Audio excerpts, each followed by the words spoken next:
Ya Bwana Yesu asifiwe. Kwa jina langu mimi ninaitwa Isaac Lazaro Makobogo. Nadhani wengi wananifahamu katika njia ya uimbaji, na mara nyingi hata ukifuatilia kwenye mitandao ya kijamii unaniona kama mwimbaji. Lakini leo nakuja na kitu kimoja cha tofauti ambacho nafsi yangu imewiwa niseme na watu tofauti ambao watakaweza kupata neema ya kupata ujumbe huu. Na ujumbe wa leo utahusiana na vifungo vya shetani.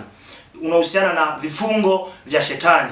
Unapokuwa unaona watu wengi ambao wanaishi katika ulimwengu huu, katika dunia hii, kuna namna ya vifungo ambavyo wanakuwa navyo, aidha wamevisababisha wenyewe au wanatembea navyo kutokana na familia zao walizotokana, au wanakuwa katika mazingira ambayo ukiwatazama unashindwa kuwaelewa. Sasa tuangalie kwa ufupi kuhusiana na masuala ya vifungo. Tunaposema kifungo, maana yake ni kufungwa kwa ujumla kwa mtu, aidha kupiga hatua kwenye maisha yake ya kiuchumi, ya kihuduma, au maisha yake ya ya kiroho.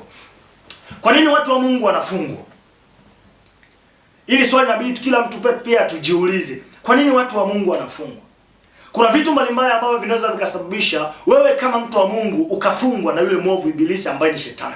Kuna vitu ambavyo vinaweza vikakupelekea wewe kwa nafasi uliyokuwa nayo ukajikuta imefungwa ile nafasi, na uwezekano wa kuifungua ukawa haupo kabisa.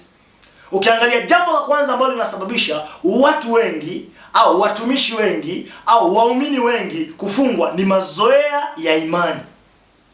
Unapokuwa umeizoea imani sana, mara nyingi kuna vile vitu vya msingi hauvizingatii tena. Kwa hiyo unajikuta kama ulikuwa unaomba, umeshazoea namna gani ya kuomba. Kama ulikuwa ni mtu ambaye unaenda kanisani, umeshazoea mimi kanisani ninaenda na ninatoka. Kwa hiyo unajikuta zile nguvu za Mungu za kukuzingira wewe hazipo. Kwa sababu gani? Tayari umeweka mazoea. Tutaangalia mfano mdogo, wana wa Israeli. Wana wa Israeli walivyokuwa wanatembea na Musa, mwanzoni walipoona zile ishara Mungu alipowatoa, walipoona Musa ameenda kuongea na Farao, yale matukio yakatokea, yale mapigo 10 yakawa yametokea, wana wa Israeli wakaamini kwamba Mungu amewasaidia, amewatoa. Kwa ndani ya mioyo yao wakawa wanamuona Mungu bado yupo pamoja nao. Lakini walivyoanza ile safari, walianza kumzoea. Tuangalie kitabu kile cha Hesabu sura ile ya 14. Hesabu sura ile ya 14. Ukiangalia kitabu kile cha Hesabu sura ile ya 14 mstari wa 11. Biblia inasema, Bwana akamuuliza Musa, "Je, watu hawa watanidharau hata lini? Wasiniamini hata lini? Nijapokuwa nimefanya ishara hizi zote kati yao." Tayari wana wa Israeli walikuwa wameshazoea, yani wamemzoea Mungu. Wanajikuta mpaka Mungu anamuuliza Musa, hawa wana wa Israeli niwatendee kitu gani?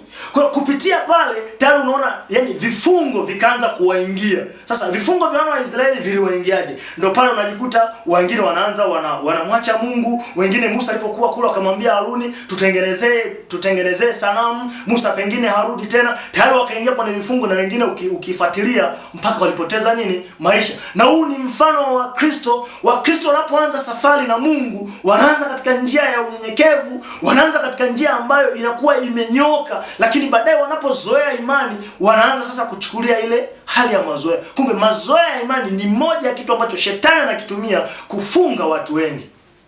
Lakini jambo la pili ni dhambi. Dhambi ni kitu ambacho kinasababisha watu wengi wafungwe, hata katika huduma. Hata kama wewe unafanya huduma kiasi gani, hata kama katika wewe Mungu amekutoa sehemu moja kakupeleka sehemu nyingine, lakini unapojiingiza tu kwenye dhambi, tayari unatengeneza ule mwanya wa kuingia kwenye vifungo. Ngoja nikupe siri moja ambayo ulikuwa hujui. Hizi nguvu za giza ambazo unazisikia zinakamataga majina ya watu tofauti, wanaandika kwenye nyaraka. Wanaandika huyu fulani anafanya kazi fulani, huyu fulani anatuharibia vitu fulani. Sasa kinachokuwa kinakulinda wewe ni ile neema ya Mungu ambayo inakuwa imekufunika. Kwa unapojidumbukiza tu kwenye dhambi, ukiingia tu kwenye dhambi, ile neema inapotea. Ile neema ikipotea, tayari wewe unaingia kwenye kifungo. Kwa kitu kingine ambacho kinasababisha kifungo kwa mwanadamu, kinasababisha kifungo kwa Mkristo ni nini? Ni dhambi. Hapo unaweza ukaangalia ile Zaburi sura ile ya 15. Tukiangalia Zaburi sura ile ya 15 mstari wa kwanza, Biblia inasema hivi, Bwana, ni nani atakayekaa katika hema yako? Ni nani atakayefanya maskani yake katika kilima chako kitakatifu? Yaani hapa ni kama kiulizo tunaulizwa. Akasema ni mtu aendaye kwa ukamilifu na kutenda haki, asemaye kweli kwa moyo wake, asiyesingizia kwa ulimi wake. Kwa unajikuta Mungu atakana wale watu ambao wanaenda katika nini? Katika haki. Kwa unapotenda dhambi Mungu atatoka. Mungu akitoka kifungo kinaingia. Ndio pale utajikuta kila siku uko pale pale. Kila siku uko pale pale. Unajiuliza shida ni nini? Lakini unakosa namna nzuri ya kujiondoa kwa sababu tayari uliingia kwenye dhambi. Kwa katika maisha yote ambayo wewe unaishi, hakikisha dhambi unaiweka mbali na wewe. Na ndio maana Biblia inasema jitieni nguvu, yeye aliushinda ulimwengu na sisi tutafanyaje? Tutaushinda. Lakini ukiangalia waraka ule wa Yohana, Biblia inasema mtu ajidhaniaye kuwa hana dhambi asema uongo, bali yule adhiungamanie. Kwa kumbe unapoona pia umemkosea Mungu, fanya haraka kurudi kulia kama Daudi alivyofanya. Daudi alipofanya kosa alikimbia zaidi kwa Mungu akalia, na Mungu akafanyaje? Akamrehemu. Kwa hiyo katika kitu cha mwisho ambacho napenda kukufundisha siku ya leo, tumia jina la Yesu likutoe kwenye vifungo. Kwa hiyo kama upo kwenye vifungo, tumia jina la Yesu. Kwa muda wako utasoma Yohana sura ya 16 na mstari wa 24. Mungu akubariki sana kwa kusikiliza ujumbe huu. Uendelee kubarikiwa. Nadhani tuendelea kumtumikia Mungu zaidi na zaidi kadri yeye anavyotupa neema. Amen.